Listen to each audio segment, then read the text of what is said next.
خدای بەخشیندەی میهرەبان، حەمد و ثەنا و سوپاس و ستایشی بێ پایان بۆ خوای پەروەردگاری جیهان، درود و سەلام لەسەر پێغەمبەری نازدار و خۆشەویستمان صلى الله عليه وسلم و لەسەر ئەهل و بەیت و هەموو یاران و هەموو شوێن کەوتۆکانیان تاکۆ تا زەمان. ئیماندارانی خۆشەویست، خوشک و برا بەڕێزەکانم، بابەتی ئەم شەومان لە زنجیرە باسەکانمان لەسەر کتێبمان هەڵبژاردنی 222 گەوهەر و مرواری لە فەرموودە شیرینەکانی هەردوو پێشەوای فەرموودە ئیمامی مسلم و ئیمامی بوخاری کە حەدیثەکانی پێغەمبەریان کۆ کردوتەوە صلی الله عليه وسلم. ئەڕۆینە خزمەتی ئەو کتێبەمان، گەشتوینە تەلاپەڕەی 177. وصيتي في غمري خوا أمنا ونشاني حديثكيا، وصيتي في غمري خوا صلى الله عليه وسلم بو أبو هريرة صحابة في غمر صلى الله عليه وسلم سي وصيتي أبو هريرة أكا خوش يسكانم. أبو هريرة طبعا صحابيك أهلي صفية لصالح حوتي كوتشي هاتوة خزمتي في غمر صلى الله عليه وسلم ومسلمان بو سي صال زیاتر تقریبا تەلەبەی پێغەمبەر بووە صلی الله عليه وسلم. لەبەر هەیوانەکەی مزگەوتی پێغەمبەرە ئەمایەوە، برسێتی و ناڕەحەتی و هەموو شتێکی چەشتووە لەبەر ئەوەی علمەکەی پێغەمبەر کۆ بکاتەوە. یەکەم سەحابە کە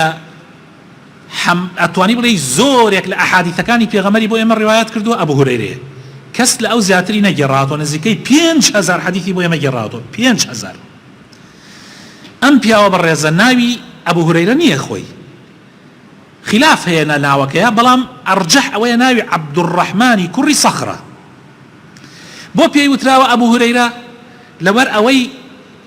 پشیلەیەک هەبوو لە ناو مزگەوتی پێغەمبەر صلی الله علیه وسلم، چەند پشیلەیەک و چەند بەچکەیەک. ئەم پیاوە خۆی لە برسێتیە ئەیناڵان ئەڵێ جاری وا هەبوو بە ناو مزگەوتە ئەهاتم ئەچووم ئەمەنە برسیم بوو نەمەتوانی دانیشم. بەڵام هەر کاتێ پێغەمبەری خوا صلی الله علیه وسلم مسلمان شتێکی بۆ بهێنایە ئەڕۆی پشیلەکانی بەشدارە کرد لەگەڵ خۆیان. جا پێغەمبەری خوای صلی الله علیه وسلم پێ فەرموو ئەبەلهر یعنی باوکی پشیلە. ئیتر سبحان الله ئەوە بوو بە ناو نازناو بوو، ئەو بوو بە ئەبا هورەیرە.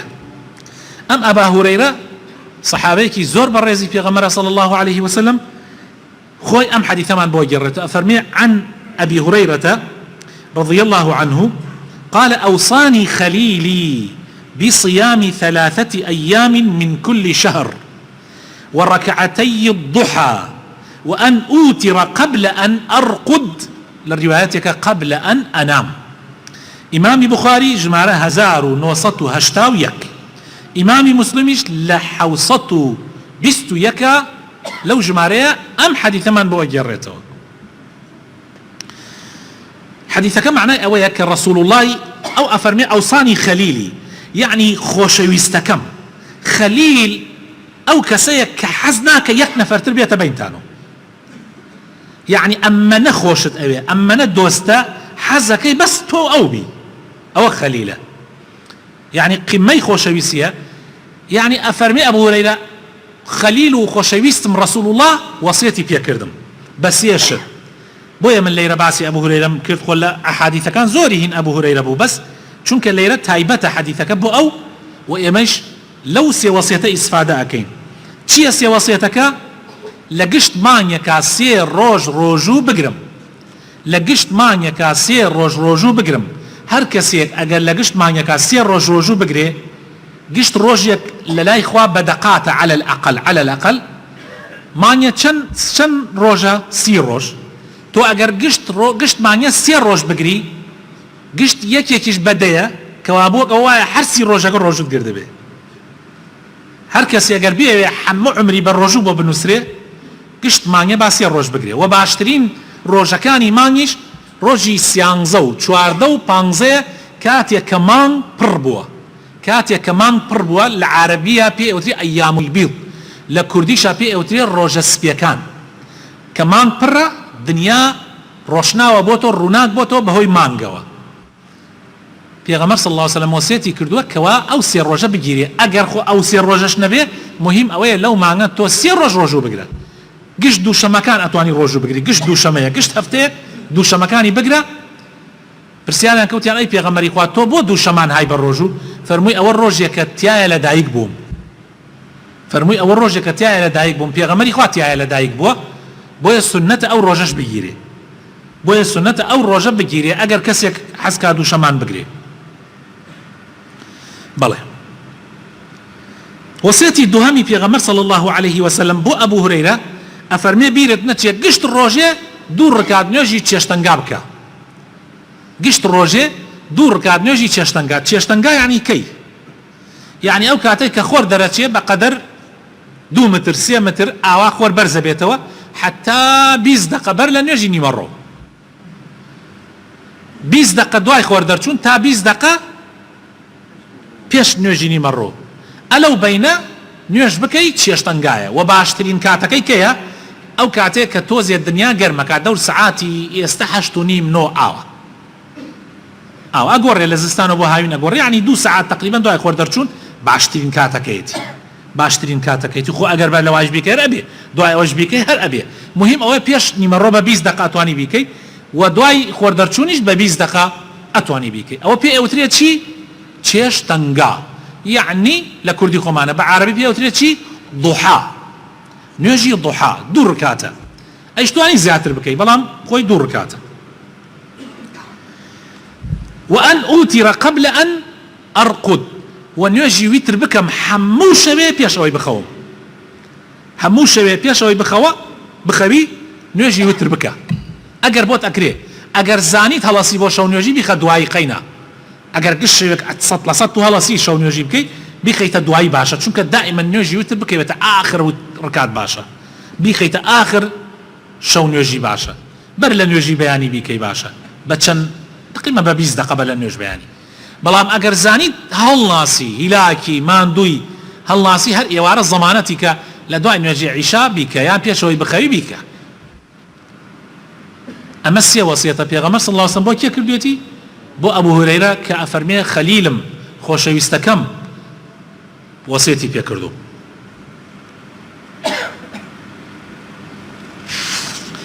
فرمودي جماره سطو حفتاو هشت 2 ركعات سنة مزقود عن أبي قتادة رضي الله عنه قال قال رسول الله صلى الله عليه وسلم إذا دخل أحدكم المسجد فلا يجلس حتى يصلي ركعتين رواه البخاري 444 رواه مسلم 714 ئەمە نوێژێکە خۆشەویستەکانم ئێستا لە ناو خۆمانە وا باوە پێ ئەوترێن نوێژی تەحیەی مزگەوت یعنی سڵاوی مزگەوت پێغەمبەر صلی الله علیه وسلم ناوی نەناوە سڵاوی مزگەوت بەڵام ئەتوانی وایشی پێبێژی ئەعتیادیە رسول الله ئەفەرمێ هاتنە ناو مزگەوتەوە دامنشن تا 2 رکات نوێژەکەن ئیتر ئەو 2 رکاتە فەرزیش بێ هەر ئەعتیادیە یعنی تو بۆ نمونە دێیتە مزگەوت نوێژی بەیانی دەستی پێ کردووە 2 رکات نوێژ بکەوە جەماعەتە تەواو گەیشتی لە نوێژی جەماعەتە تەواو بەڵام ئەگەر زووتر گەیشتی ئەگەر نوێژی سنەت بوو سنەتی نیمەڕۆ بیکەهی نیمەڕۆکە کافیە پێشی نیمەڕۆ یا پێشی عەسر یا پێشی عیشا یا پێشی بەیانی ئەگەر زووتر هاتی بەر لە ئەوە هاتی ئەتوانی 2 رکات بکەی بە ناوی تەحیەی مزگەوتەوە دوای ئەوە ئیتر سنەتەکەش بکەیت و دوای ئەوە فەرزەکەش بکەیت بۆ ئەوەی خێرەکەت زۆرتر دەستکەوێت پێغەمبەری خوا صلی الله علیه وسلم گرنگ ئەوەیە ئەفەرمێ هاتنە مزگەوتەوە دامنشن تا 2 رکاتەکەن دامنشن تا 2 رکاتەکەن حتى لن يجي جمعة لو تاري جمعة رسول الله صلى الله عليه وسلم نسر من برو كابرايا كاتنا ومزقوتوا نيجي تحيي مزقوتي نكردانش يكسر في غمري صلى الله عليه وسلم فرمي دوركات نيجت كرد وتينا والله في غمري خوا دي فرموها صبيكة ستوزي خيرابك يعني بكو بلا بو يبقى جود لو تارك به يعني مهم حتى لكادو تاري جمعش تو اقريتنا ومزقوتوا زو او دوركاتك او جادانش يكسر دامنش بله فرمودي جمارة سطو هفتاونو عن عثمان بن عفان رضي الله عنه في حديث الوضوء قال رسول الله صلى الله عليه وسلم من توضأ نحو وضوء هذا ثم صلى ركعتين لا يحدث فيهما نفسه غفر له ما تقدم من ذنبه أخرجه البخاري جمارة سطو بنجاونو مسلم لجمارة 226 ڕۆژێکیان ئیمامی عوسمان هەستێ کرد خەڵک بە جوانی دەستنوێژ ناگرێ خەلیفەی مسلمانان بوو لە کات خەلیفایەتیەکەیە سەیری کرد مسلمانان هەنێکیان نازانێت دەستنوێژ بکرێ و هەنێکیان نایەن بۆ مزگەوت بۆیە ئیمامی عوسمان لە ناو بازاڕە لە بەرزاییەکە وتی مسلمانان تەماشام کەن دەستنوێژی پێغەمبەرتان بۆ ئەگرم یعنی پێغەمبەر صلی الله علیه وسلم چۆن دەستنوێژی گرتووە تەماشاکەن هەڵساوەپا لەبەر چاویانە فەرمووی پێغەمبەری خوا صلی الله علیه وسلم دەستی سێ جار ئەشۆرد سێ جار ئاوی هەڵەداوە دەمی سێ جار ئاوی هەڵەداوە لوتی دەم چاوی ئەشۆرد سێ جار پاشان باڵی ئەشۆرد سێ جار ئەم باڵەکەی تریشی سێ جار ڕاست ئیمجا چەپ ئەمجا مەسحی سەریە کرد ئەمجا پێی ڕاستی سێ جار و پێی چەپی سێ جار ئەمجا کە ئەمەی تەواوە کرد ئیتر ذکری طبعا ذکر هەیە لە دوای نوێژەکە لە دوای دەست نوێژەکەڵی ئەشهد أن لا إله إلا الله وحده لا شريك له وأشهد أن محمدا عبده ورسوله اللهم اجعلني من التوابين واجعلني من المتطهرين دوای ئەوە فەرمووی پێغەمبەری خوا صلی الله عليه وسلم فەرموویەتی ئەم حەدیثەی فەرمووی پێغەمبەری خوا صلی الله عليه وسلم فەرموویەتی هەر کەسێ وەکو ئەم دەستنوێژەی من دەستنوێژ بگرێ پاشان دوو ڕکات نوێژی دەستنوێژ بکە یعنی دوو ڕکات نوێژی دەستنوێژ لەگەڵ نفسی خۆیان قسە نەکا یعنی داڵغە نەبا بەم لاو بەولایە یعنی بیری بەس لای نوێژەکەی بێ و لای خوای پەروەردگار بێ خوا لە هەموو گوناحەکانی خۆشە بێ سبحان الله يعني ئێمە زۆر جار لەوە چێ نەمان کرد بێزان یا زۆر جار لەوانەیە نەیزانین ئەمەنە گەورەیە یعنی دەستنوێژ پێغەمبەری خوا صلی الله علیه وسلم فەرمێ لەگەڵ هەموو قەترەیەک ئاوا کە لە دەمت دەرەچێ گوناحەکانی دەمت ئەڕوا دەم چاوە شۆری گوناحەکانی چاوت ئەڕوا دەسە شۆری گوناحەکان لە بین پەنجەکان و گوناحەکانی دەست ئەڕوا گوناحەکانی قاچت ئەڕوا لەگەڵ پێشۆردنە ئەمجا پێغەمبەری خوا صلی الله عليه وسلم فەرمووی هەر کەسێ بڵێ أشهد أن لا إله إلا الله وحده لا شريك له وأشهد أن محمدا عبده ورسوله طبعا ما للروايات بخاري مسلم إضافيك إلى الروايات إمام الترمذي اللهم اجعلني من التوابين واجعلني من المتطهرين هر كسي أم دعاء بك هر هج درجاكاني بهشتي بوكريتو إيوا ما زانن يعني ها حمو جاري لدواي دزنوش أم شايت ما نبينا هر هج درجاكي بهشت بوكريت هر هج درجاكي بهش لكامية تجرب شو جورو زور گرنگه خوش بسكان دزنوش زور گرنگه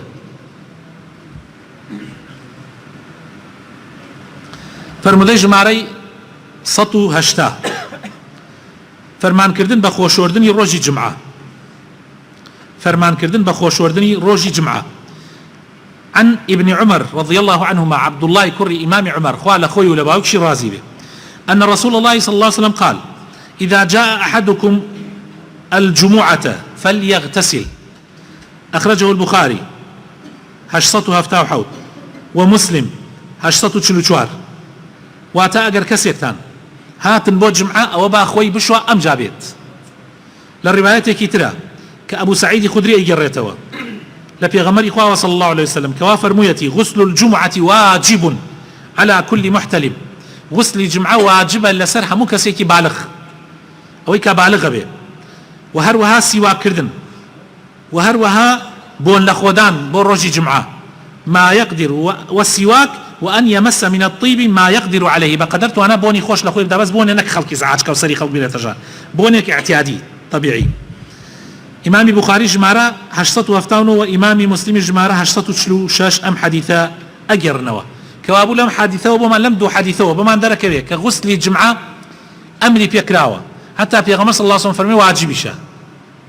والله من تب طبعا خلاف بين علماء إمام الشافعي الله السنة مؤكده وإمام أحمد الله واجبه گرنگ ئەوەیە غسلی جمعە ئەمری پێکراوە بۆ ئەمری پێکراوە لەوانەیە سەیەکێکتان بڵێن ئەی بۆ غسلی جمعە ئەمری پێکراوە لەبەرەوەی ئینسان بە طەبیعەت عارەقەکە گیانی پاک نییە بۆنی تێ جمعەش قەرەباڵغە باش وایە ئینسان خۆی ئامادەکە خۆی پاک جوان کاتەوە بۆنی خۆش لە خۆی بدا دەمودیانی پاک کاتەوە بیشوەرێ اینجا بێ بۆ نوێژی جمعە نوێژی جمعە خۆشەویستەکانم ئێمە هەفتانە جەژنێکمان هەیە ولا صارك شادو جشن معناه وكو مسلمان هفتانا روجي جمعة جشني إيمية ونيوجي جمعة جشني إيمية وكو بيغمرة فرمي صلى الله عليه وسلم كوابو أو روجة أبي إنسان خوي باكاتوا خوي جوان كاتوا دغاني بشوا بوني خوش لخوي بدا وبسبورتي وبجواني بيتا خدمتي خوي پروردگار هم خوش وردن نشاط كدا بإنسان ئیسا ئەگەر خۆت نەشۆی بڕۆی بۆ ئیشێک سەیرەکەی لە خۆت و خاو و خلیجی و ئەمانە و خەوتی و ئەمانە، بەس ئەگەر خۆتت شۆرد گەرم و گوڕ ئەبیتەوە، گەرم و گوڕ ئەبیتەوە. ڕۆژێکیان ئیمامی عوثمان بۆ ئیمامی عوثمان بانگێکی لە جمعە زیاد کرد بەر لە جمعە بدرێ، بەر لە جمعە. خۆ لە ڕۆژ جمعە هەر وەک نیمەڕۆیەک بانگەدریا لە زەمان پێغەمبەر صلی الله علیه وسلم و لە زەمان ئیمامی ئەبوو بەکر و لە زەمان ئیمامی عومەرش هەر یەک بانگەدرا، بەس ئیمامی عوثمان کردی بە دوو بانگ. ئەزانن بۆچی؟ ئێڵێ ئینسان تا شتێ بەسەر خۆیان نەیە نازانێ. ئیمامی عوثمان ڕۆژێکیان لە بازار بوو، طبعا ئیمامی عوثمان تاجرێکی گەورە بوو، بازرگانێکی زۆر گەورە بوو. ئیمامی عوثمان لە زەمانی ئیمامی عومەرە کە ئیمامی عومەر خەلیفەیە، ئیمامی عوثمان لە بازار ڕابوو لە بیری چوو جمعەیە، لە یەک ناکابانگیدا ئیمامی عوثمان بە هەڵەداوان چووە بۆ ماڵ، هەر ئەوەی پێکرا دەستنوێژێ بگرێت و هات بۆ مزگەوت. کە هات بۆ مزگەوت ئیمامی عومەر خوتبەیەدا لەبان مینبەر، یەکسەر فەرمووی ئەوە عوثمان بۆ ئیسە دێی؟ هەر لە مینبەرەکە جمعەکەی بڕی فەرمووی عوثمان ئەوە بۆ ئێسە دێی؟ طبعا ئەو عالەمە هەمووی ئیتر ڕووی کردە لای عوثمان، خەڵک نەیەزان، خەڵک بەری عالەم لاوە، بەڵام کە عوثمان هاتە ژوورەوە ئیتر عومەریش وای فەرموو، ئیتر خەڵکشتی ڕووی کردە عوثمان. طبعا موقفەکە بۆ عوثمان تۆزە زەحمەتە، ئیتر مەجبور جواب بداتەوە. فەرمووی وەڵڵاهی ئاگام لێ نەبوو هەتا بانگیدا. هەر ئەوەم پێکرا بە پەلە ڕۆیمە ماڵ و دەستنوێژێکم کردو هاتم، وتی یعنی دەستنوێژی شت کردە غوسلی جمعەتیش نەکردووە؟ و پێغەمبەر ئەمری کردووە غوسلی جمعە بکرێ. ئیتر ئیمامی عوثمان نەیزانی چی بڵێ، مجبور دانیشتو. المهم جمعەکەی کردو. ئیتر ئەمە لە دڵی ئیمامی عوثمانە ما هەتا بوو بە خەلیفە، کە بوو بە خەلیفە وتی مسلمانان بانگێکی تر زیادکەن بەر لە جمعە بە سەعاتێ بە 3 چارەک لە ناو بازاڕە بدرێ،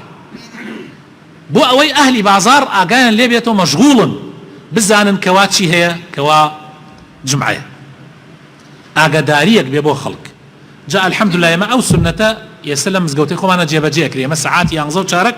11 و 20 دقە بانگێک ئەدەین بۆ ئەوەی خەڵکێک ئاگای بێتەوە، ئاگای بێتەوە. جا گرنگە خۆشەویستەکانم هەندێک شت هەیە دەرسی گەورەی تایە بۆ ئێمە.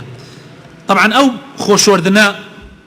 حتا درەنگتر بکرێ باشترە، یعنی حتا بەر لە ئەوەی بێ بۆ جمعە بیکەی باشە، نەک بەیانی زوخو ئەتوانی لە دوای نوێژ بەیانی ئەتوانی بیکەی، لە دوای نوێژ بەیانی ئەو غوسلە دروستە، بەس تو لە دوای نوێژ بەیانی بیکەیت و بڕۆی بۆ بازار هەم عارەقەکەیت و هەم هینە ئیتر، یعنی وەک ئەوە نییە تۆ یەکسەر هاتی بۆ جمعە خۆت بشۆی، هاتی بۆ جمعە خۆت بشۆی. 181 خير وباداشتي سواك كردن. عن أبي هريرة رضي الله عنه أن رسول الله صلى الله عليه وسلم قال لولا أن أشق على أمتي لأمرتهم، طبعا الروايات كترال أو على الناس، لولا أن أشق على أمتي أو على الناس لأمرتهم بالسواك مع كل صلاة. بخاري 878، مسلمش 252. پیغمبر صلى الله عليه وسلم فرمي اگر قرص نبوه على سر أمتكم، جا پیغمبر حزي نكردو هیچ شتي قرص کا حزي كردو اوي خوا فرميتير او نو زياد نخاتس سري يعني قرصي كاتو فرمويتي امر ما كرد بمسلمانان سواك بكن، يعني ديان بشور، چونکە ديان شوردن براينا زور گرنگه بو صحة انسان و بو بوني دم و بتايبت بو نيوجكان. انسان دياني پاک بي بوني دمينه بقدر توانا ايتر لا حول ولا قوة إلا بالله. جاري وهي تتنا خوشية كشتك، بس إنسان خوي ببارز بقدر توانا سواك كردن ببي أم حديثي پیغمبر صلى الله عليه وسلم سنتك زور مؤكدشة، بس پیغمبر أمري بينا كرده بكابة فرز بكابة واجب بلكو بسنتي ما وتوا. طبعا سواك زور بسودة سودي سواك طبعا تواني بمعجون وبد أمانش بيكي، بس سواك سودكي زياتره. سواك سودكاني چیه کی ازانه، يعني هندي سودي سواك مباسكه يعني فرمو كاك علي گوشتي دقانت للثي دقانت بقوتك وبهيزك او يك بوني ناودم خوشك دو سيه حاجي معدت بهيزك، يعني حزم هرسي معدت بهيزك بلغمت نايله بكرديكي. هندي العلماء حفتا ايجينا حفتا سودي سواك، حتى حفتا لا يعني الطبي شوك سواك يستح حاليا لامارات الهنديه ولات معمل تايبتيه لە داری سیواک معجون دروستەکەن لە مادەی سیواک معجون دروستەکەن حتا ئیسا هەنێ معجون هەیە پێی وترێ مسواک ئەگەر تەماشاتان کردیان بەکارتان ئاورد بێ ئەوە طبعا ناویش سوودی هەیە على العموم سیواک زۆر بە سوودە زۆر بە قازانجە ئەگەر ئینسان بیکا ئین شاء الله زۆر چاکە لە چی کاتێرێکە سیواک سونەتە یەک دوو کاتم پێ بڵێن بۆ نوێژ سونەتەوە پێ ئەم حەدیثە کاک میرزا يعني هەر نوێژە ئەویش هەر پێغەمبەری خوا صلی الله علیه و سلم فەرمێ لەگەڵ دەستنوێژە لە شوێنێکە فەرمێ لەگەڵ نوێژە کاتێ بتوێ قورئان بخوێنی ئەویش هەر متمان ئەویش هەر لەگەڵ نوێژەکەیە پێش خەوتن بارەک الله بچیتەوە بۆ ماڵ لەوە چێ ماچی خێزانەکەت بکەی ماچی مناڵەکانت بکەی با بۆنی دەمت خۆش بێ وانە ئینسان چووە بۆ ماڵ وەڵا هەموو حەقا هەموو پیاە بچێتە ماڵ ماچی خێزانەکەی بکە ئەی برا ئەو خێزانە نانمان بۆ دروستەکە جلوبەرگمان بۆ ئەشوا هەموو کاروبارەکانی ژیانمان بۆ دەبرەکە ئەی باشە هانی مستحق ئەوە نیە چیتۆ بۆ ماڵ سەری ماچکەی مستحق ئەوە نییە بەخوا لەوەش زۆر زۆر زیاتر مستحقە جا لەبەرەوە خۆشەویستەکانم کە تۆ ئەچیتۆ بۆ ماڵ ئەم ژنە ئەمەندە چاکەی کردووە بۆ تۆ ها ئینجا شەرمی بۆ چییە لە مناڵ مەسە هەنێک کەسێ شەرم لە مناڵەکە تۆ ماچی مناڵەکانیش دەکەی ماچی خێزانەکەشت بکە سەری ماچکە مستحقە با ئەو مناڵانەتیش ژن و کچ و کوڕ گشتی فێر ببن کەوا پێویستە ڕێز لە ژن بگیرێ ئەمجا باش ژنەکەت ئەمە قسەی ئینجا بۆ ژنەکانە ئێستا باش ژنیش فێر ببێ بچێتە دەمی پیاوە بەخێر هاتنەوەی بکە پیاوەکە یان ڕەبی بەخێر بێیتەوە واللهی تۆ نەبی لە ماڵە کە ئەنەهو دنیا تاریک بووە ماڵەکەمان لێ تاریک بووە سوپاس بۆ ئەو خوایەت کە تۆی داوەتە ئێمە سترێکی بۆ ئەم ماڵە ئەمانێکی بۆ ئەم ماڵە ئاوا بڕۆ دەم پیاوەکە تۆ بزان ئەو پیاوە هەرچی ماندووبوونی هەیە لە گیانی دەرناچێ گۆرەوەکانی لە پێداکەنە هەوڵدا چاکەتەکەی ئەگەر چاکەت و پەنتور بێت چاکەتەکەی لە شان داکەنە یان علە لەقە لەگەر قات کوردی بێ پشتوێنەکەی لە پشت بکەرەوە ڕێزی بگرە کەلوپەلەکان کە ئەو لە هیلاکیە فڕێدا لەو ناوە بە ئەم هەڵی گرێبی کاتەقەی ئاسقەکەی ئەو تەرتیباتێکی ناوماڵی کردبێ مناڵەکانت با پاک بێ بۆنی ناوماڵت با معتەری هەبێ و خۆش بێ مەطبەخ با دائیمەن پاک بێ چێشتەکەت با هەوڵ بدەن بە جوانی بیکە و پیسید نەبێ و یعنی دڵ ئینسان بچێتە سەری یعنی میوە و سەوزە و ئەمانە کاتێ دائێنێ لەسەر سفرە تۆزێ وەکو گوڵ داینە و تەرتیباتێکی جوانی بکە یعنی بە کوردیەکەی ئیشێک بکەی ئەو پیاوە ئیتر دڵ بەستەنها بە تۆ دابدە ئەمە زۆر زۆر گرنگە آخر شتیش آخر حەدیث کە ئەم شەو باسیەکەین 182 سنەتەکانی فیترەت پاکی کە هەموو پێغەمبەرانی لەسەر بووە عن أبي هريرة رضي الله عنه عن النبي صلى الله عليه وسلم قال الفطرة خمس أو خمس من الفطرة هردو روايتك هاتوا الختان والاستحداد وتقليم الأظفار ونتف الإبط وقص الشارب إمام بخاري جمارة 5889 وإمام مسلم جمارة 257 في غمر خاص الله صلى الله عليه وسلم بين شتها لفطرتي باكي إنسان كان سنتي پیغمبران إنسان هول بدا جيب جيبك لجياني خويا بين شتها زور گرنگل للروايات دشت باسكا پیغمبر صلى الله عليه وسلم للروايات بينج لم روايات بينج باسكا كبريتين لشي يكم ختنة كردني منال أبي ختنة بكري ختنة كردن باكية بو منال دو مویان بە تایبەتی عورەت لادانی مویان چونکە ئەو مو ئەو هینە تووکە بەڕاستی پاک نییە سێ نینۆگرتن چونکە بەڕاستی نینۆک هەموو پیسێک لە ژێرا جێبێتەوە هەموو میکرۆبێک لە ژێر نینۆکایە ئەگەر یەکێ بڵێ کاکە من نینۆکم پاکە دایمەن پاکێکەمەوە هەرچەندێ پاکی بکەیتەوە هەر بچووکترین شت بکەی هەم پیسێکە ڕاتە ژێریەوە خۆتۆ بەردەوام خەریکی نیت یعنی لادانی تووکی بنباڵ و بەرگرتنی شوارب یعنی شواربت کورت کەیتەوە یان علە لە قەلبەری بگری شوارب مەرج نییە کورت بێ چونکە ئیمامی عومەر ئەبوو شوارب بووە بەڵام بەری گرتووە تۆ ئەبوو شوارب بە بەرەو ئاوا نەک ئەبوو شوارب بە بەناو دەمت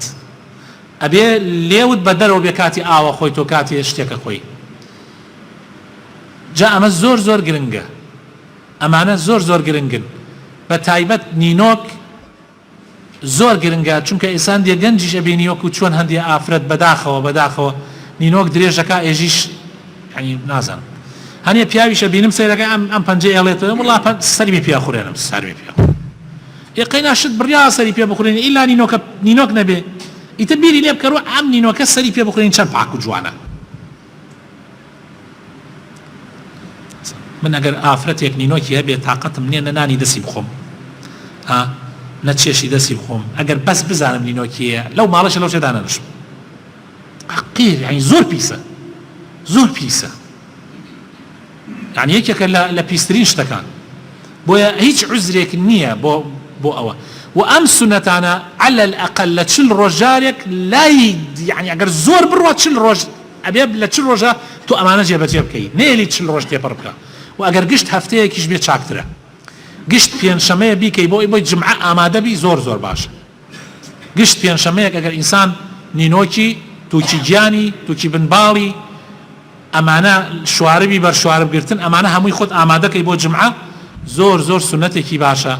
و ئەگەر یەکێکتر لە سونەتی فیتڕەکە لە دەدەنکەکە باسیەکە هێشتنەوەی ڕیش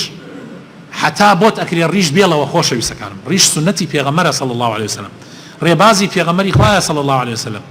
با ڕیشتان هەبێ حتا بۆتان ئەکرێ عوزرێکی زۆرتان هەبێ ڕیش بێڵنەوە ڕیش جوانی بە ئینسان ئەبەخشێ دایکە عایشە ئەفەرمێ سوێن بەو خوایی کە پیاوانی بە ڕیشەوە جوان کردووە جا حتا بۆتان ئەکرێ ئەگەر عوزرتان نییە بۆ ڕیش نایەلنەوە ئەگەر عوزرتان نییە ئەگەر عوزرتیشەیە تۆ ئەوە تر خۆت و خوا بینی خۆت و خوا الله تعالى لجناحمان خوش به عفومان بك هدايتمان بدا طاعت و عبادتمان لێ قبول بك بۆ خاترنا و جوانەکانی خۆی ئامین